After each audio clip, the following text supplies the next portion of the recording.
Assalamualaikum warahmatullahi wabarakatuh. Perkenalkan, saya Dwi Ayu Rohania dan teman saya Mia Silvia. Di sini, kami dari kelompok 5 akan mempresentasikan tentang penulisan laporan. Yang pertama, penulisan laporan. Laporan bisnis merupakan suatu penyajian tentang fakta yang terencana, objektif, tidak memihak kepada satu orang atau lebih untuk tujuan yang spesifik dan penting bagi suatu bisnis.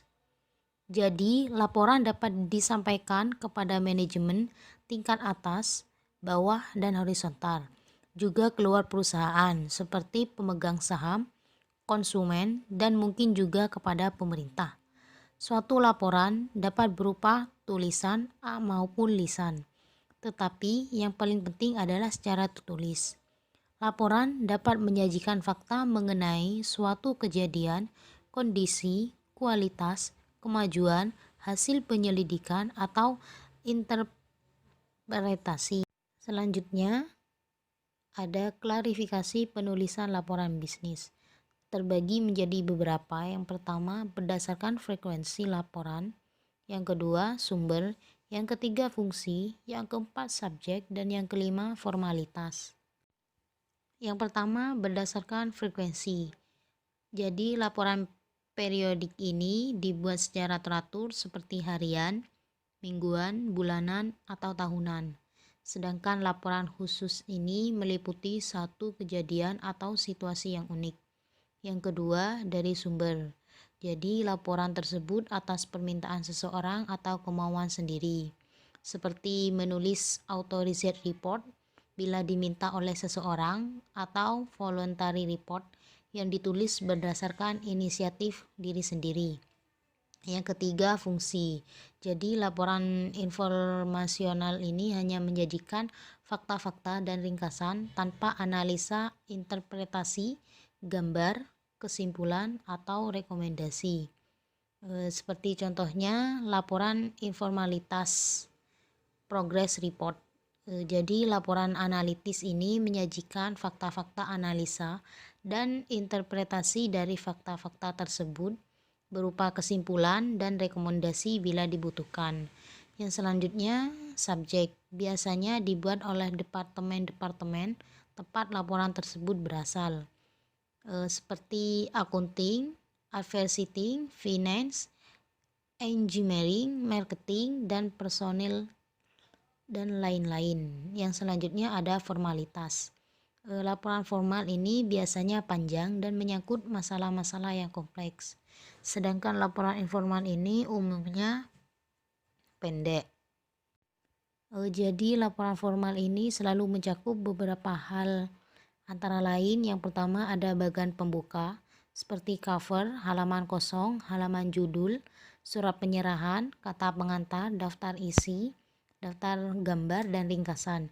Yang kedua ada batang tubuh yang terdiri dari pendahuluan dan temuan. Dan yang ketiga ada badan pelengkap.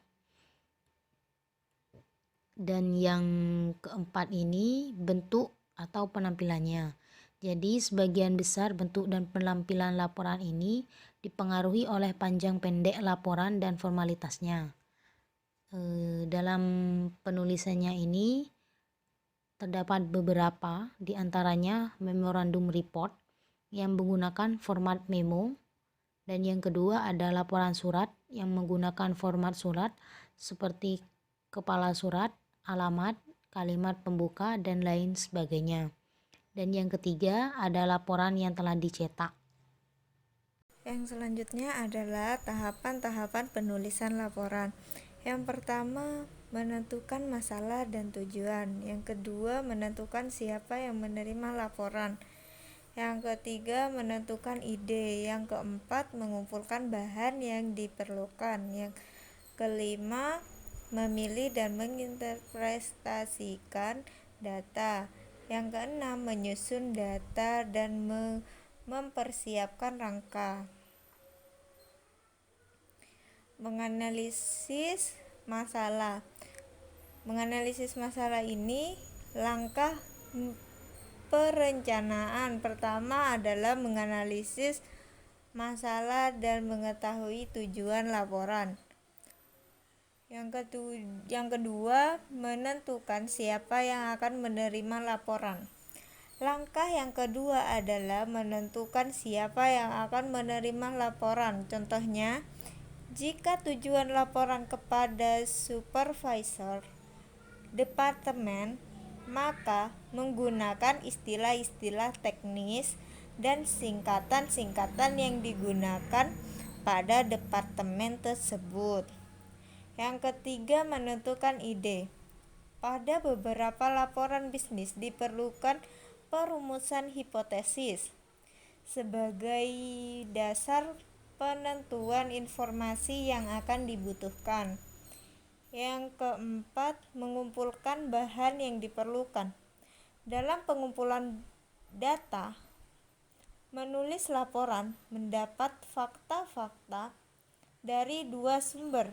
Yang pertama sumber primer dan yang kedua sumber sekunder.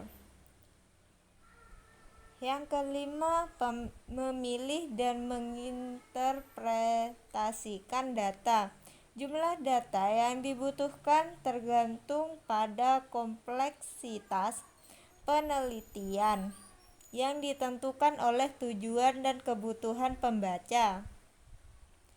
Yang keenam adalah menyusun data dan mempersiapkan rangka akhir. Laporan bisnis mempunyai bagian-bagian yang berbeda dengan memo, diantaranya pendahuluan, isi, kesimpulan, dan rekomendasi. Yang selanjutnya, penulisan laporan. Yang pertama, completeness dan consistence.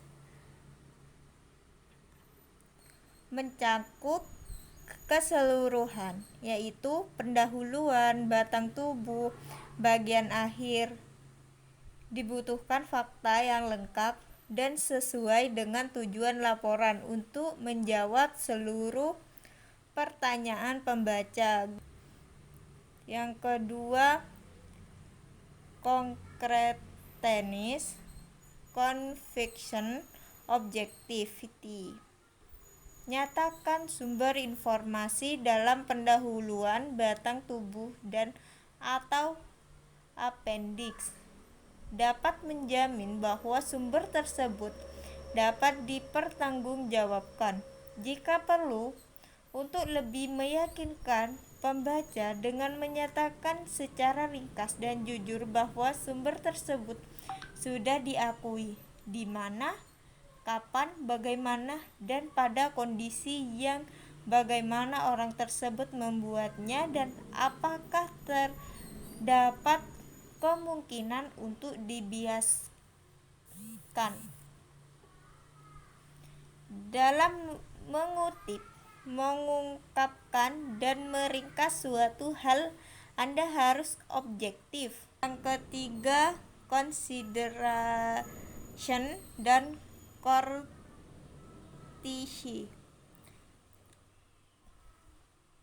Terapkan suatu keterpaduan yang serasi dalam penelitian Anda antara analisis, interpretasi, penyusunan, dan penyajian seluruh fakta. Sesuaikan gaya penulisan dan formalitas laporan dengan keinginan pembaca. Yang keempat, clarity. Dalam membandingkan figur, gunakan presentasi, ranking, rasio. Yang kelima,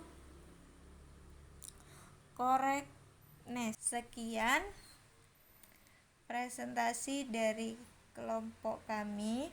Assalamualaikum warahmatullahi wabarakatuh.